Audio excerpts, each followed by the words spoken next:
Hey guys, it's David, and welcome to another edition of the Splat Report. Today we're going to be talking about, well, I'll just show you what we're going to be talking about. First of all, let's take a look at, I thought this was a really cool thing Splatoon France put out. Uh, and it kind of really shows just how strong that country is when it comes to Splatoon. Probably the strongest country outside of Japan in terms of just raw talent. As you can see, number one Ghost Gaming, two French people, or number one Crack of Paradise, two French people. Ghost Gaming second, also two French people on that. And then next level has Obito, who's apparently French, I guess. Didn't know that. Now let's look over here. On the side, you got El Fermente, Squid and Good, getting fifth. El Zephyr, El Arctic. There's El Eclipse. I don't know how many. I don't know this many extra Mars people, Night Squids. There are quite a few people. I mean, it makes sense it being European Cup, and I think France is probably the one region Splatoon's the most popular. I'd say. It seems like that, but really impressive to see so many good, such a good showing from the French teams. Probably something that kind of gets overlooked a little bit, and just how good that country is. But now let's get to the main meat of what I wanted to get to in this Splat report, and that is the weapons of healthy meta right here. So let's get right into this. This is the first thing. So if you don't know what the weapons of healthy meta are, it is H3D, as we can see here, ballpoint splatling, the Nouveau specifically, and of course Kenza sloshing machine. And I just want to show this is the 6th New Zones Cup, as you can see on the screen. Top 4. I thought this was really interesting. We've seen some double H3D builds before, some comps. And I think it's actually really cool to see because you have two completely different builds. One focuses on painting, the other one focuses on damage, thanks to the new main power up. I just think this is really interesting that, weapon can serve two different sort of roles based on their abilities. I thought that, if there's anything, any goal for abilities that, it'd actually be able to change the playstyle of the weapon and it still be viable. And I don't know if I've really seen that beyond, like, this case. If you guys can think of anything, let me know. I think that's really awesome. We can see, two different styles of play. This one focusing more on going, offensive, while the other one focuses just, on paint and on painting and getting armors.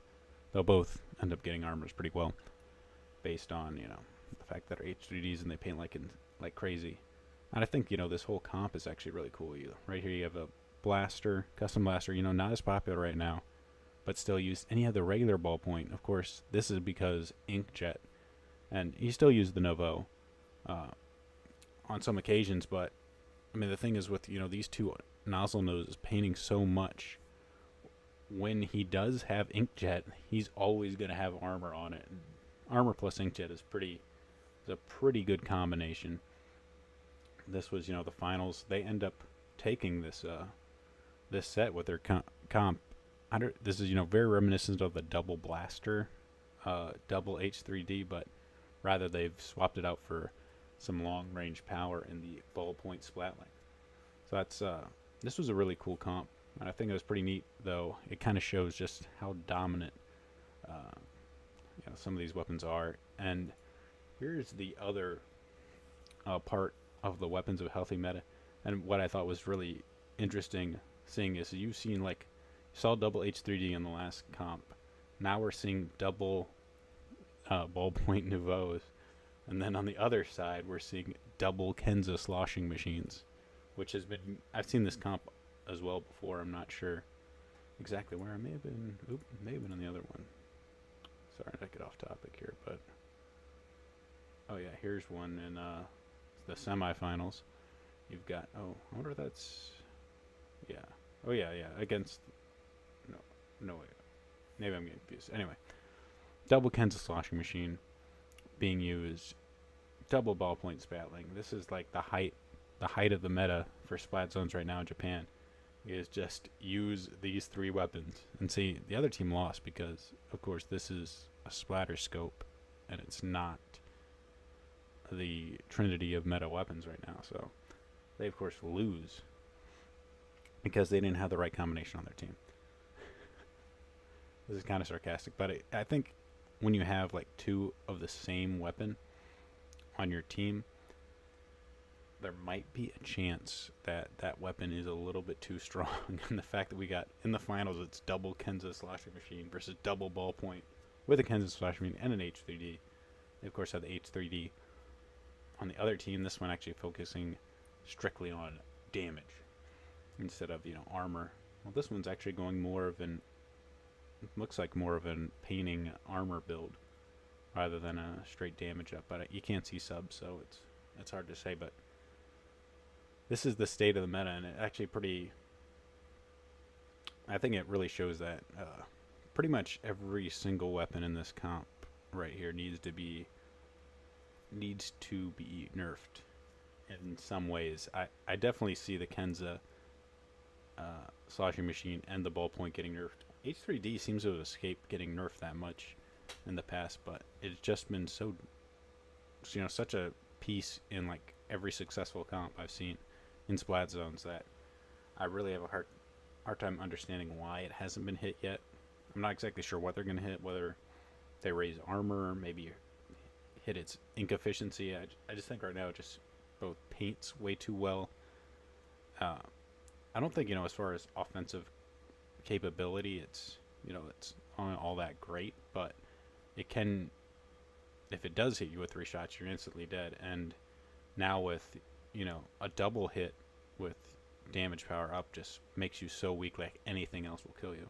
And the fact that they can just shoot like crazy, they're just putting all sorts of basically suppression in that area, in an area at once. So that might be the way to go, is just either nerf its armor, nerf its ink efficiency.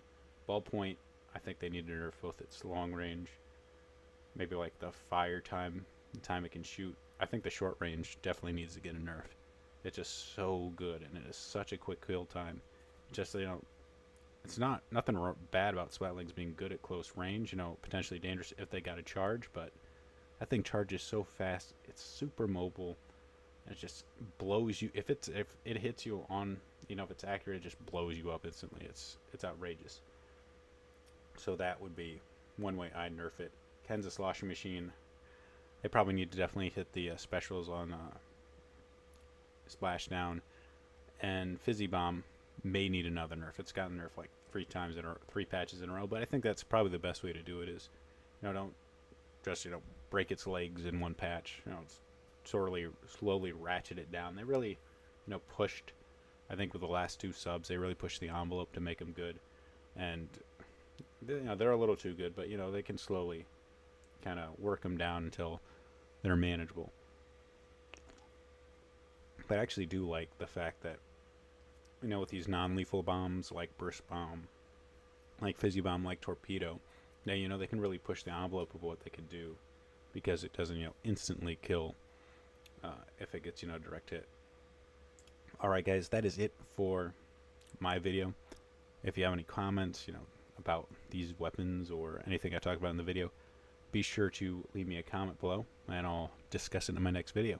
Alright guys, have a nice day. See you later.